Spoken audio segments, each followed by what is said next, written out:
Oke, sekarang Anda sudah masuk ke abad 21 karena sudah lebih 2000-an gitu kan. Jadi pas masuk 2000-an itu ya, tahun 2000 di situ sudah mulai abad 21 ya, 2001, mulai 2001. 2001 sudah lahir?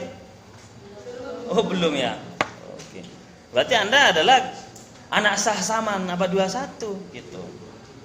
Ya. Beda bapak melakukan persinggahan ya antara abad 20 21 ya, karena lahir 89, artinya masih akhir abad 20 masuk ke 21. Jadi generasi bukan anak sah sama ya, generasi apa ya namanya itu, transformasi. Oke, Anda 2000-an itu lahirnya ya. Tahun 2000-an ke atas, artinya abad 21. Oke. Oke, abad 21. Nah, Nabi Muhammad itu hadir menyempurnakan budi pekerti, membawa misi kenabian itu, menyambungkan risalah kenabian dari mata rantai seluruh kenabian itu, dia yang menyempurnakan ya. Pada abad keberapa? Nah, tahun berapa Nabi lahir? Ya? Berapa? Tahun berapa Nabi Muhammad lahir? Ya?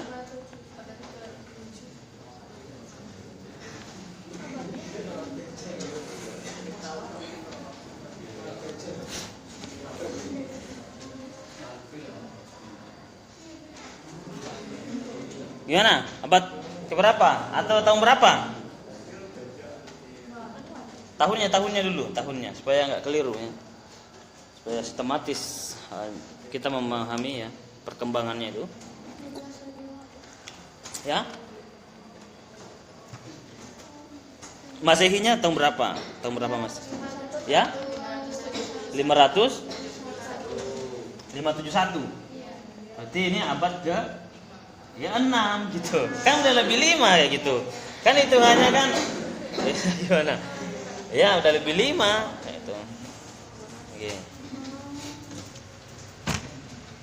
Jadi waktu ini Anda lahir di zaman 0 tahun ya. Ya. Tahun 1 gitu ya. Ini kan tahun 2022, tahun 1. Nah, gitu kan. Itu namanya Masehi. Nah, ada namanya sebelum Masehi. Oke. Jadi mulai dari 1 ya, tahun 1 itu abad ke-1 ya. Oke. Satu abad berapa tahun? Ya 100. Berarti dari 100 itu, nah nanti masuk 101 maka disebut sebagai abad kedua gitu. Jadi 1 sampai 100 abad ke-1. Masuk ke 101 sampai berapa? 200 maka itu abad kedua.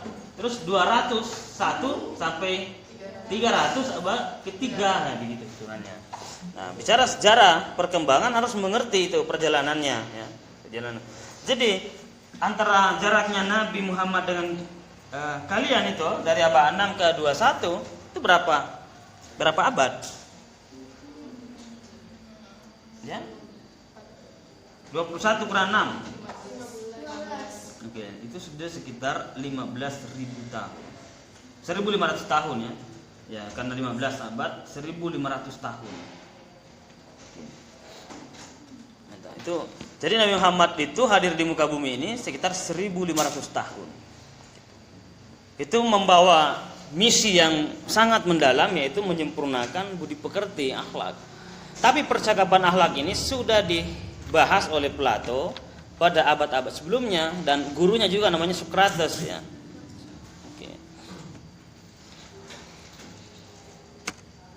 Nah, Socrates itu hidup pada 469 sebelum Masehi. Jadi dia berada pada posisi ini 469 sebelum Masehi. Oke. Berarti sekitar 5 abad ke-5 sebelum Masehi. 500 tahun sebelum Masehi. Nabi Muhammad hadir di muka bumi 600 tahun setelah Masehi. Maka jarak Nabi Muhammad dengan Socrates, Plato, Aristoteles itu sekitar 1.000 100 tahun.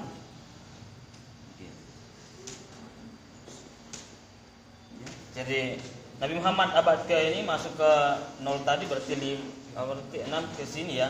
6 tambah 5 ya, 5 11 abad.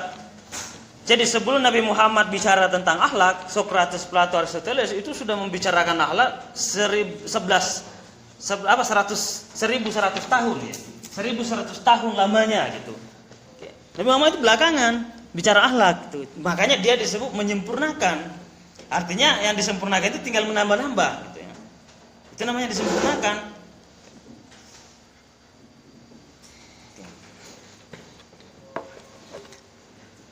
Dan apa yang diajarkan oleh para filsuf itu banyak sekali nanti sejalan dengan Quran itu sendiri. Seperti keadilan, kebijaksanaan, keberanian gitu kan, kejujuran itu semua sudah dibahas oleh para filsuf. Dan mereka konsisten menjalankan itu. Maka ada tadi pertanyaan bagaimana para filsuf ya menegakkan keadilan ya waktu itu dengan hukum negara. Itu nanti menarik antara pikiran para filsuf dengan yang waktu itu masih berjayanya kerajaan-kerajaan itu.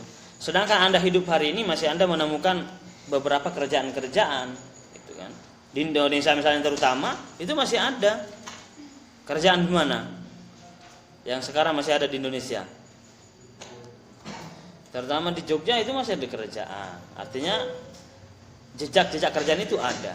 Dan di masa-masa silam kerajaan itu sangat mendominasi gitu ya. Oke. Nah, jadi ini sebelum Masehi. Di sinilah lahir tokoh besar, banyak sekali filsuf, tapi yang banyak berbicara tentang etika, tentang akhlak. Oke. Itu ada 3. Socrates. Oke. Kemudian punya murid namanya Plato. Plato memiliki murid juga namanya Aristoteles. Ketiga filsuf inilah yang punya peran besar dalam memajukan kehidupan dunia dan ilmu pengetahuan. Plato nantinya masuk ke area kualitatif. Kalau masuk ke penelitian, ini kualitatif, ini kuanti. Oke, jadi Socrates memiliki 2 murid yang sangat mengubah dunia, itu kan. Jadi yang secanggih-canggih apapun tentang riset itu berangkat dari Aristoteles. Tapi dari pemikiran yang mendalam, filsafat dan sebagainya itu berkembang dari Plato. Jadi berarti jaraknya antara kehadirannya Socrates dengan hari ini abad 21 itu berapa? Ya, ini 2100 tahun ditambah 500 tahun ya. Itu sekitar 2600 tahun ya. Jadi sudah sekitar 2600 tahun lamanya pemikiran ketiga tokoh ini sudah membahas tentang akhlak. Dan masih ada bukunya beredar seperti yang saya koleksi, Plato, Republik. Ini sudah 2000 tahun naskah ini ya, selalu dicetak ulang. Ini Plato yang menulis buku sangat fenomenal, Republik. Inilah yang mengubah dunia dengan tulisan-tulisannya sampai hari ini terus dicetak ulang. Dan Aristoteles, ya, Aristoteles menulis buku politik. Gitu. Ini buku yang sangat menarik juga terus diproduksi ulang karena apa yang dibicarakan tentang kenegaraan, tentang orang yang berakhlak, menjadi warga negara yang baik, itu terus dibahas itu. Dan ini dialognya Socrates gurunya dengan Plato. Maka di dalam buku ini ada 2 penulis yang dicantumkan, 2 pengarang. Yang pertama Socrates, yang kedua Plato. Karena buku ini berisi dialog antara guru dan muridnya. Oke. Tapi banyak sekali ini tentang hakikat cinta, ya. Tapi cinta yang sangat mendalam. Tentu banyak hal-hal yang lain yang didialogkan. Oke. Jadi apa yang saya ajarkan itu memiliki sumber yang akurat gitu ya. Saya memiliki bukunya dan sudah lama saya koleksi buku ini. Oke. Dan misalnya contoh bagaimana sih pemikiran-pemikiran ketiga tokoh itu misalnya begini ya. Ini Socrates. Ada beberapa pandangan Socrates yang sangat mengilhami akhlak itu. Terutama ketika Socrates mengajarkan konsisten antara ucapan, perbuatan. Ya, ucapan, oke. Ada ucapan, pengetahuan itu ya, ada pengetahuannya, pengucapannya, kemudian perbuatannya itu konsisten itu. Jadi Sokrates itu mengajarkan pentingnya berlaku adil dan keberanian gitu ya.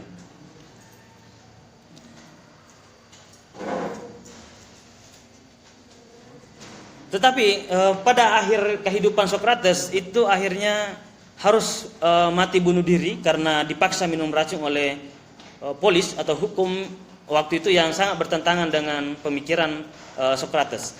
Nah, Sokrates ditentang karena dia tidak mau bersekongkol dengan kekuasaan waktu itu yang dianggap korup, dianggap menzalimi banyak orang, ya membunuh. Mungkin hari ini kalau Sokrates hidup dia tidak ingin berkoalisi dengan kekuasaan karena sebelum kekuasaan menjabat itu sudah banyak ratusan warga meninggal di KPPS. Mungkin begitu maksudnya. Jadi banyak orang yang terbunuh di KG 50, terbunuh tanpa penyelesaian. Kemudian dia sebagai seorang intelektual, anggaplah misalnya Rocky Gerung ya, Rocky Gerung misalnya. Anggaplah itu Sokratesnya dulu. Terus diajak koalisi ke negara. Rocky Gerung menolak. Nah sama Sokrates. Sokrates menolak berkoalisi ataukah bergandengan tangan dengan kekuasaan. Dia tidak mau mengkhianati secara intelektualnya dan tidak sepakat. Selalu dia menjadi oposisi, mengkritik kekuasaan. Nah karena kekuasaan otoriter di waktu itu memaksa dia di sidang dan harus minum racun. Dan penjaga penjara dan teman-teman yang murid-murid yang dimiliki Sokrates sangat banyak. Suatu ketika ya jadi ada muridnya, ya ada muridnya sendiri yang mengajak Sokrates untuk melarikan diri. Tuan guru Sokrates, ada jalan saya akan bantu melarikan diri supaya tidak mendapat hukuman. Tapi apa kata Sokrates? Hukum harus dijalankan meskipun itu adalah nyawa yang harus menjadi taruhannya gitu. Bayangkan konsistennya dia untuk, karena saya hidup di Athena, di kota besar Yunani, dan hukumnya seperti itu, maka saya adalah warga negara yang baik, taat pada hukum. Meskipun punya kesempatan yang besar untuk melarikan diri. Bagaimana pejabat Indonesia hari ini? Setelah terdeteksi korupsi, melarikan diri ke Singapura, melarikan diri ke mana? Ke Amerika, ke Kanada, ke Jerman, kemana-mana saja. Melarikan diri. Itu jauh sekali dari etika yang pernah diajarkan para filsuf. Bagaimana menjadi warga negara yang baik. Nah itu yang hilang hari ini. Ada pertanyaan terakhir, bagian-bagian terakhir tadi. Itu yang tinggal ucapan gitu. Maka waktu saya kuliah 1 ada profesor saya namanya Prof. Hamdan Johannes, itu lulusan S2-nya di Kanada, S3-nya di Australia. Itu pernah bergurau dengan teman-temannya yang dari India dan dari Jepang. Sama-sama membicarakan karakter gitu, akhlaknya. Nah, terutama karakternya. Terus ya kumpul-kumpul. Dia bertanya itu ya. Jadi bertanya ke orang Jepang, bagaimana sih karakternya orang Jepang? Orang Jepang itu temannya menjawab begini, orang Jepang itu sedikit bicara banyak bekerja. Gitu. Makanya banyak sekali produksinya kan orang Jepang itu, tapi karena banyak sekali bekerja sedikit sekali bicaranya. Terus orang India, bagaimana karakternya kamu orang India? Wah, orang India itu banyak bicaranya tapi tindakannya sedikit. Makanya profesor saya waktu itu bilang, waktu dia masih mahasiswa S2 di Kanada, oh pantasan itu film India tidak pernah selesai. Selalu bersambung itu, panjang sekali ceritanya. Nah, terus dia berusaha supaya tidak ditanya, mengalihkan pembicaraan supaya tidak ditanya. Ternyata keduanya bertanya, terus bagaimana karakter Indonesia? Karakter Indonesia lain yang diucapkan, lain yang dilakukan. Itu katanya ya. Itulah karakter Indonesia, lain yang diucapkan, lain juga yang dilakukan. Itu masalah ya. Itu apa ya? Humor tetapi bisa menyinggung itu ya. Tidak konsisten antara ucapan dan perbuatan itu. Meskipun sudah masuk pramuka ya. Oke. Ya, suci dalam pikiran, perkataan dan perbuatan, tapi itu sekedar ilmu saja gitu ya. Tidak diterapkan. Oke. Nah, pada abad tengah Sokrates menghadapi suatu kekuasaan disebut sebagai gereja tadi. Mengapa abad pertengahan filsuf yang berusaha menentang dianggap menentang gereja itu diasingkan jauh-jauh atau dihilangkan jauh-jauh? Mengapa? Karena abad tengah itu disebut abad kegelapan, di mana abad kegelapan itu muncul di barat. Sebelum sekarang barat itu mengambil alih kekuasaan dunia, barat pernah mandi saja nggak tahu, pakai sabun nggak tahu, nggak ngerti, ya bingung dia, karena kosong ilmu pengetahuan. Mengapa? Karena dikuasai oleh gereja. Kebetulan waktu itu gereja otoriter cara menjelaskan. Jadi hanya segelintir orang saja yang menguasai gereja dan mendapatkan keuntungan yang sangat besar, meskipun diputarbalikan wahyu-wahyu itu. Maka ada namanya pengampunan dosa. Bermaksiat sebanyak-banyaknya, nanti ada pengampunan dosa. Cukup datang ke gereja, Anda membawa pembayaran, Anda menebus dosa, kayak gitu. Artinya semua hasil keringat rakyat itu dilarikan ke agama. Tetapi orang yang sadar waktu itu yang mencoba menentang pikiran-pikiran gereja itu diasingkan. Namanya para filsuf. Termasuk yang diputarbalikan adalah bagaimana sih alam semesta ini. Kata gereja abad pertengahan, alam semesta ini datar. Muncul satu filosof dan ahli astronom dan ahli matematikawan dan macam-macam keahliannya, namanya Galileo Galilei. Pernah dengar? Ini om saya ini. Abad 15-an ya. Ini abad pertengahan ya. Dan sekitar ratusan tahun yang lalu ya, sekitaran 600 tahun yang lalu. Galileo Galilei dia menentang karena dia meriset. Dia waktu itu dia menemukan namanya mikroskop ya. Ada teropong yang digunakan untuk melihat jarak jauh. Kenapa ketika dia berlayar di dermaga ke lautan, mengapa hanya beberapa kilometer saja itu sudah mulai tidak kelihatan? Maka kesimpulan dari riset Galileo Galilei, ternyata kita selama ini dibohongi oleh gereja yang mengatakan bumi itu datar. Ternyata menurut saya bumi itu bulat. Kalau datar maka meskipun jauh maka masih bisa dilihat dengan menggunakan alat yang canggih. Tapi mengapa itu tidak kelihatan? Berarti itu seperti bulat, seperti telur ayam modelnya. Kira-kira begitu ya pada abad ke-15-an. Maka kesimpulan hasil riset intelektual waktu itu, Galileo Galilei terutama sebagai pemegang proyek intelektual, mengatakan bahwa menurut ilmu pengetahuan hasil riset, maka bumi itu bulat.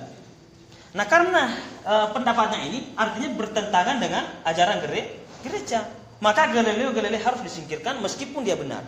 Ya, bayangkan kalau begitu.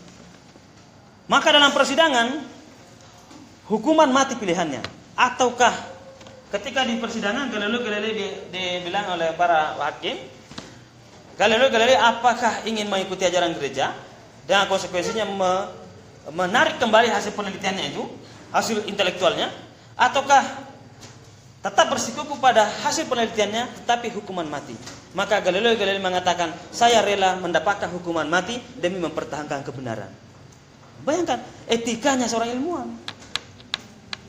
Bagaimana ilmu hari ini di Indonesia? Berapa duit dibayar itu bisa memenangkan kekuasaan. Jauh sekali etika para filsuf-filsuf dulu. Jadi kombinasi intelektual, ilmuwan, para filsuf itu konsisten betul. Galileo Galilei itu rela dihukum mati demi mempertahankan kebenaran. Sekarang demi kebenaran bisa dirubah, bisa disembunyikan, tergantung budgetnya berapa. Itu maka membaca karya Plato, Republik itu sangat mengajarkan kita bagaimana konsistensi itu ya dalam bernegara, dalam hidup bermasyarakat. Ya, akhlak kan bicara masyarakat nanti, ya. Akhlak pribadi, masyarakat, macam-macam itu. Termasuk akhlak pada negara. Ya. Okay. Jadi banyak sekali tokoh di dunia ini yang pernah melakukan kehebatan di dunia ini, tapi dia dihukum, akhirnya hukum tragis ya. Nah, itulah hukum yang berlaku di waktu itu. Sokrates menerima itu demi kebenaran, Galileo Galilei menerima itu demi kebenaran gitu.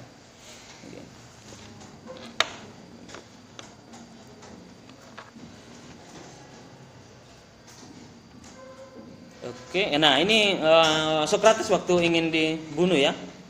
Oke, silakan ini dinyalakan ya. Supaya yang punya apa megang remote tadi siapa? Ada remote di situ.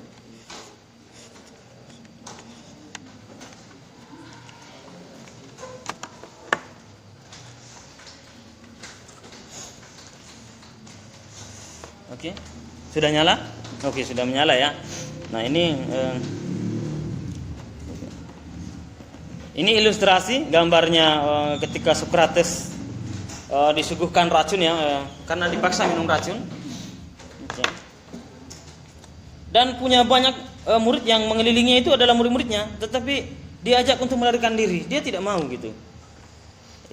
Ibaratnya hari ini orang yang bersalah sudah punya banyak uang, sudah banyak ingin membantu, melarikan diri aja ke negara lain sembunyi.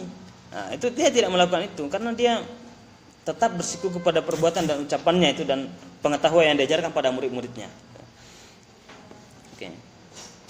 Oke, ini Sokrates ya, Sokrates yang menentang untuk melarikan diri, tetapi dia konsisten untuk tetap menerima hukuman negara gitu ya waktu itu. Sebenarnya dia difitnah karena akhirnya dia tidak mau bersekongkol dengan kezaliman itu. Nah hari ini sudah jelas zalim, sudah jelas berbahaya atau merusak, itu masih bersekongkol. Itu kan jauh sekali dari etika, dari adab itu yang sesungguhnya. Ya. Oke. Berkat konsistennya Sokrates sebagai seorang guru dari Plato dan Aristoteles itu, akhirnya kedua muridnya itu betul-betul menjalankan ajaran gurunya. Oke, ya, kita menengok sedikit bagaimana sih. Oke. Ini punya kesempatan melarikan diri ya Sokrates. Kemudian ajarannya Sokrates itu dialektika dialog gitu. Jadi bercakap-cakap. Nah, jadi sudah biasa ya bercakap-cakap itu sangat penting. Maka dalam kuliah ini sangat penting bercakap-cakap. Ada yang mau bertanya silakan langsung bertanya, ya kan, mau menyangga silakan langsung menyangga. Ada yang ingin memberi pendapat lain atau ada yang mengkritik secara total apa yang saya ajarkan di kelas ini dan punya referensi yang akurat silakan, dan saya sangat terbuka dan otomatis nilai Anda A dan tidak usah UTS UAS ya. Gitu. Itu menandakan Anda punya kekuatan membaca yang sangat mendalam gitu ya. Oke, kemudian ini karena dipimpin oleh diktator ya atau oligarki. Oligarki itu artinya hanya sekelompok orang saja yang menikmati kekuasaan itu, yang lainnya tidak menikmati gitu. Rakyat termasuk tidak menikmati, hanya kelompok elit aja. Nah di Indonesia ini apakah termasuk oligarki atau tidak ya? Andalah yang bisa menjawab atau Tuhan hanya yang tahu gitu ya.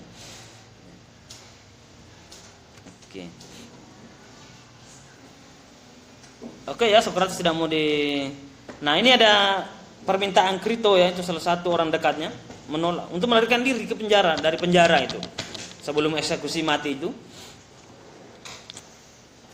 Peristiwa itu dijelaskan muridnya Plato dalam tulisannya Phaedo ya. Itu ada satu tulisan juga dialognya tentang Sokrates.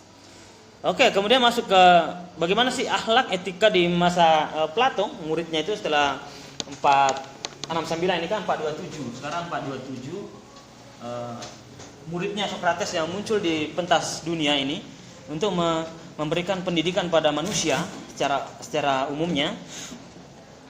Maka karya Plato yang sangat terkenal adalah Republik. Yang saya katakan tadi ya, yang saya koleksi bukunya sangat tebal sekali. Dan ini adalah koleksi yang sudah lebih 2000 tahun atau 2600 tahun yang lalu ya. Bayangkan mungkin inilah yang dimaksud Nabi Muhammad adalah amal jariah gitu. Bahkan sudah 2600 tahun masih kita kenal namanya. Itu mungkin namanya amal jariah. Ya, artinya selalu dikenang sepanjang masa, bahkan pahalanya terus mengalir. Ya.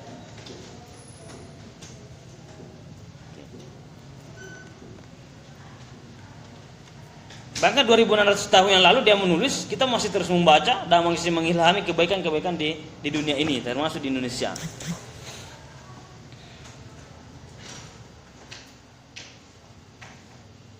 Nah, sebelum Nabi Muhammad menjelaskan tentang adanya alam ruhani, misalnya tentang Allah Subhanahu wa taala, kemudian dia mengajarkan kebaikan, itu jauh sebelumnya Plato sudah memberikan penjelasan tentang itu. Maka dikatakan akhlak didasarkan pada teori model paradigma. Menurutnya di balik alam ini terdapat alam rohani, alam ideal. Itu. Jadi ada alam rohani. Misalnya begini Plato. Sebelum adanya papan tulis, ini hanyalah imitasi papan tulis ini. Aslinya itu papan tulis bukan ini. Aslinya itu ada dalam pikiran gitu. Ketika orang berlaku baik, sebenarnya bukan aslinya di situ. Aslinya adalah ada kebaikan yang abadi, yaitu dimiliki oleh sesuatu yang maha dahsyat. Itu ya mungkin kita hari ini adalah Allah atau Tuhan gitu. Jadi Plato sudah mengajarkan pada 2600 tahun yang lalu bahwa di balik apa yang nampak itu ada sesuatu di balik itu yang hakikat gitu. Ya. Yang abadi. Misalnya tadi kebaikan. Kebaikan apa ketika Anda menerima kebaikan dari orang-orang, itu bukan aslinya kebaikan ada di balik itu yang tak terlihat. Gitu, nah itulah yang disebut kebaikan Tuhan ya. Mungkin dalam Islam Tuhan maha baik, Tuhan maha apa, itu semuanya gitu.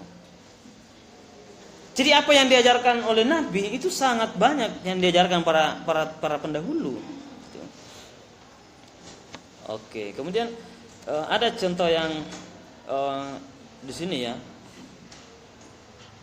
Ada tadi pemakalah juga sudah menjelaskan juga tadi. Cuma saya mencoba memberikan penjelasan lebih mendalam. Seperti apa ya? Ada hikmah kebijaksanaan, keberanian gitu ya.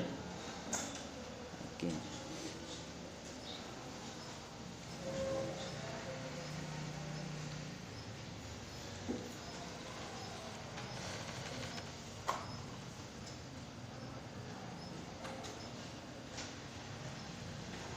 Oke, minimal ada 4 ya, ada 4 ajaran Plato mengenai etika akhlak itu. Yang pertama ada hikmah kebijaksanaan, yang kedua keberanian, yang ketiga keperwiraan, dan keempat keadilan. Dari zaman dulu sampai hari ini keadilan itu terus dipercikapan dan dirindukan. Dari dulu sampai sekarang tidak pernah berubah. Ya, porsi adil begitu terus. Bahkan setiap manusia menginginkan keadilan gitu. Dari dulu sampai sekarang. Jadi sebelum datangnya Nabi Muhammad, keadilan itu sudah dipercakapkan juga. Apalagi setelah kelahirannya ya, setelah kedatangannya membawa misi keadilan. Itu Anda bisa baca di buku Republik ya, bisa Anda baca koleksi bukunya, bisa macam-macam, bisa di Google juga banyak ya menjelaskan tentang ini. Oke. Nah, ini adalah pokok-pokok keutamaan. Dia mengatakan kebijaksanaan itu utama bagi para hakim gitu. Di Indonesia seleksi hakim itu ya, ada yang mengatakan kalau hakim baik-baik itu ditolak nanti di DPR sebelum dipilih. Bayangkan itu rusaknya di Indonesia itu. Kalau hakim jejak rekornya bagus, pasti dari awal sudah dipotong, tidak bisa lagi maju calon hakim itu ya. Tapi kalau calon hakim yang punya jejak rekor yang buruk, itu mudah lolos. Itu ada apa gitu? Itu bertentangan sekali dengan kebijaksanaan yang mestinya dikatanya Plato. Ada kebijaksanaan yang mesti dijalankan setiap manusia, terutama oleh para hakim. Jadi hakim tidak boleh memutuskan sekedar apa yang ada di undang-undang, tetapi ada etika gitu ya. Kalau bisa ada etika di dalamnya. Nah, di Indonesia ini masih kita rindukan keadilan. Begitu banyak ketidakadilan dan kezaliman di negeri ini belum terwujud gitu. Maka itulah fungsi memahami akhlak secara mendalam, etika secara mendalam, supaya nanti ketika Anda selesai menjadi sarjana, menjadi orang yang pemimpin dan sebagainya, Anda bisa melakukan penerapan etika secara maksimal gitu ya. Kemudian selanjutnya, keberanian itu utama bagi para tentara dan perwira ya. Para tentara keberanian. Oke. Jadi sifat-sifat keberanian itu penting ya, karena kalau misalnya diancam apa kemudian tidak menjelaskan kebenaran sesungguhnya, maka itu berbahaya. Maka dalam istilah Islam ada yang mengatakan katakan kebenaran meskipun pahit gitu ya. Nah, itu kan sudah ajaran-ajaran para filsuf dulu. Kemudian keperwiraan gitu. Bagaimana menjadi masyarakat yang baik. Kemudian yang terakhir keadilan. Nah, ini yang paling pokok ya, keadilan.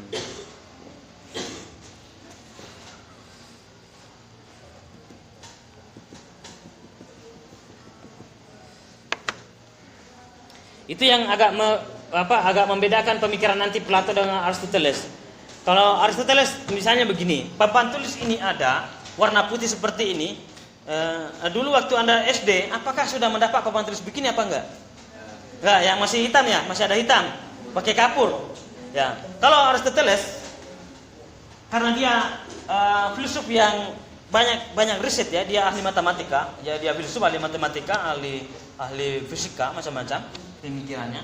Artinya dia betul-betul kuantitatif. Mungkin hari ini kalau metode penelitian dia diilhami itu kuantitatif, lapangan riset.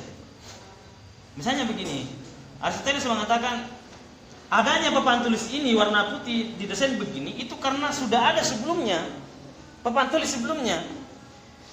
Kursi seperti ini yang saya duduki atau yang Anda duduki itu pada awalnya belum ditemukan model begini, kursi yang sudah ada tempat menulisnya sekalian. Dulu awalnya cuma ada 4 kakinya biasa saja. Terus manusia melihat itu, kemudian berkembang. Kalau Plato berbeda, meskipun sama-sama murid dari Socrates, dia mengambil jalan yang berbeda. Itulah menariknya. Dalam kelas ini jangan pernah sepakat dengan dosennya, jangan pernah sepakat dengan teman-temannya. Itu namanya kuliah yang menarik. Jadi Socrates, Plato, Aristoteles 3 filsuf, 1 guru Socrates, 2 murid tidak pernah sepakat sampai sekarang. Ya, sampai sekarang pengikut-pengikutnya itu selalu berselisih. Tetapi perselisihnya itu selalu melahirkan teori, melahirkan karya. Dari murid Socrates ini, Aristoteles berbeda Socrates, Plato juga berbeda.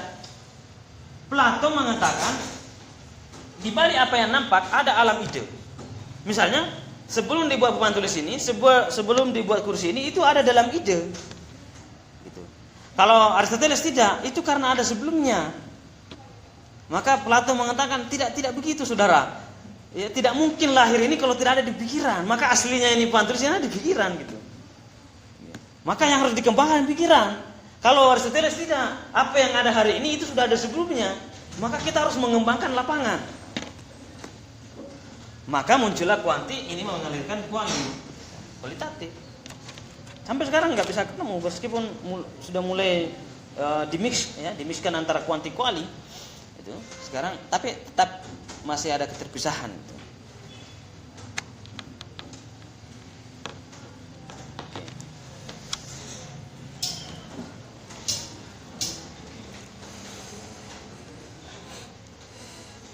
Oke, sebelum selesai ada pertanyaan? Kalau ada masih ada 3 menit. Ini 8.37 ya. Silakan kalau ada pertanyaan.